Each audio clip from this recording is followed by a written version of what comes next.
اس کے دل کے اندر انسانیت پائی جاتی ہے؟ اس کے اندر ذرا بھی اخلاقیات کا کوئی نمونہ، کچھ رمق اس کے اندر باقی رہ گئی ہے؟ محقق تو دور کی بات ہے نا کہ یہ شخص کو آپ محقق کہیں. ہاں یہ بات ضرور، بیت کے اخلاق اپنانا ضروری نہیں ہے. پوچھئے نا کہ آپ اہل بیت کے اخلاق کو ایک طرف رکھ کر پوری ملت اسلامیہ کی تکفیر کرتے ہو، خود اپنے فرقے کی بھی اکابرین کی تکفیر کرتے ہو، اور ایسے لوگوں کی، ابراہیم رئیسی کے بارے میں آپ کو بتاؤں، آپ جانتے ہیں ان کے بارے میں؟ حسن اللہ یاری صاحب، ان کی ویڈیو میرے سامنے آئی ہے جس میں نے یہ دیکھا کہ یہ ایرانی صدر ابراہیم رئیسی کے بارے میں نامناسب الفاظ کے اندر تبصرہ کر رہے ہیں. مجھے ان سے یہ توقع نہیں تھی، اور ان کو میں یہ سمجھ رہا تھا کہ ایک محقق انسان ہے، لیکن انہوں نے جب یہ زبان استعمال کی ہے، یقین جانیں کہ ان کے بارے میں جو شکوک و شبہات ہیں کہ خاص ایجنڈے پر کام کر رہے ہیں، وہ کبھی ہوتے جا رہے ہیں. کیونکہ یہ گفتگو ایک ایسے شخص سے کہ جو کتاب کی باتیں کرتا ہو، جو یہ کہتا ہو کہ جناب میں محقق ہوں، میں بات تحقیق سے کرتا ہوں، زیب نہیں دیتی اور نامناسب بات ہے. میں نے آپ کو بتایا نا کہ جو تکفیری ہیں، خواہ یہ اس لبادے کے اندر آئے، اہل بیت کے نام کے اوپر آئے، تشیع کے نام پر سامنے آئے، یا یہ سلفیت کے نام پر آئے، ان دونوں کا مقصد ایک ہے، اور وہ مقصد کیا ہے؟ مسلمانوں کو آپس میں لڑاتے رہنا.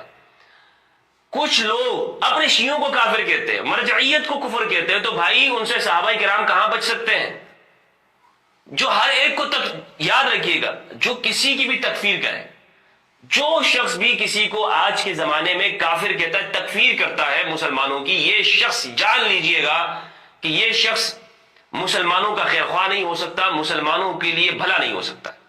محقق تو دور کی بات ہے نا کہ یہ شخص کو آپ محقق کہیں. ہاں یہ بات ضرور ہے کہ آپ اسکرین کے اوپر چند حوالے تیار کر لیں، اور ان حوالوں کے ذریعے سے آپ مختلف ٹیم ورک آپ کا ایسا ہو کہ آپ اپنے ہی گھر میں بیٹھ کر ان کے سامنے وہ اسکرین کے اوپر جلدی جلدی شو کر دیں.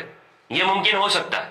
اور پھر دوسری بات یہ ہے کہ جس جگہ پر انسان بیٹھا ہو، اور پھر پاکستان جیسے ملک میں یا ان ممالک میں جو مسلم ممالک کہلائے جاتے ہیں اور اہل سنت اکثریت میں ہے، وہاں پر میں آپ کو حقیقت بتاؤں کہ یہاں کے لوگ جو شیعت کو پیش کر رہے ہیں نا پاکستان کے اندر، بڑے ہی محتاط انداز میں اور احترام کے ساتھ یہ لوگ اپنے مسلک کو پیش کرتے ہیں.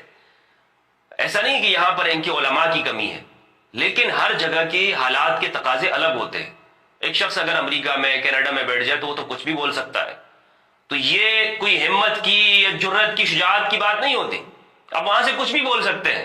حقیقت یہ کہ میدان میں اتر کر مالک اشتر کا کردار انسان ادا کرے. یہی شخص اگر افغانستان میں جا کر اپنے ملک میں جائے اور وہاں یہ بات کرے، تو پھر میں اس شخص کو مانوں گا کہ یہ مجاہد اہل بیت ہے. پھر میں کہوں گا کہ ہاں واقعی اس شخص نے مالک اشتر اور محمد بن ابی بکر کی طرح کام کیا ہے.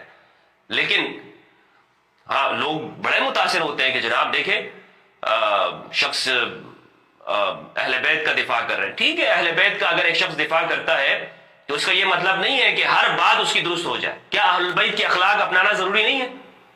پوچھئے نا کہ آپ اہل بیت کے اخلاق کو ایک طرف رکھ کر پوری ملت اسلامیہ کی تکفیر کرتے ہو، خود اپنے فرقے کی بھی اکابرین کی تکفیر کرتے ہو، اور ایسے لوگوں کی، ابراہیم رئیسی کے بارے میں آپ کو بتاؤں، آپ جانتے ہیں ان کے بارے میں کہہ رہے ہیں. اور کیسے شخص تھے وہ ابراہیم رئیسی؟ میں آپ کو ویڈیو دکھاتا ہوں کہ یہ ایک ایسے شخص کے بارے میں یہ گفتگو کر رہے ہیں کہ جس نے اقوام متحدہ کے پلیٹ فارم کے اوپر کھڑے ہو کر قرآن کا مقدمہ دنیا کے سامنے پیش کیا، اسلام کا مقدمہ دنیا کے سامنے پیش کیا کہ یہ قرآن ہمیشہ باقی رہے گا، یہ قرآن کبھی بھی ختم نہیں ہوگا، اور اس کو جلانے والا شخص وہ جل کر مر جائے گا، لیکن یہ قرآن تا قیامت ہمیشہ زندہ رہے گا، اس کی تعلیمات زندہ رہیں گی. یہ تھے ابراہیم رئیسی، قرآن کا مقدمہ دنیا کے سامنے پیش کرنے والے. اور ایسا شخص آج کوئی اٹھ کر ان کی موت کے اوپر خوشی منائے؟ میں اس شخص کو اہل بیت کا پیروکار کہہ سکتا ہوں؟ میں اس شخص کو مان سکتا ہوں کہ اس کے دل کے اندر رحم پایا جاتا ہے، اس کے دل کے اندر انسانیت پائی جاتی ہے، اس کے اندر ذرا بھی اخلاقیات کا کوئی نمونہ، کچھ رمق اس کے اندر باقی رہ گئی ہے؟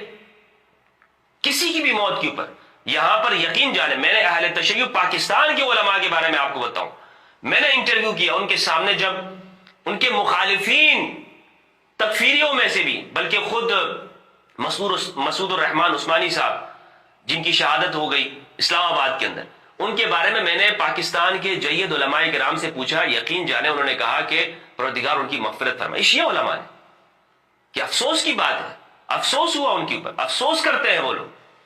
تو شیعہ سنی کے اندر کچھ ایسا اختلاف نہیں ہے کہ جو یہ ایک فضا بنائی جا رہی ہے کہ جس کے اندر یہ تکفیری ملوث ہے. یقین جانیے یہ تکفیری گروہ، یہ میں آپ کو و تعالیم متعالی و الهام بخش، انسان ساز، جامعه ساز، تمدن ساز برای جوامع بشری هرگز نمی سوزد، کیا بات ہے، ابدی است. تا زمین زمین است و زمان زمان باقی است. جب تک زمین اور آسمان باقی ہیں یہ قرآن باقی رہے گا، یہ قرآن کبھی بھی نہیں جلایا جا سکتا.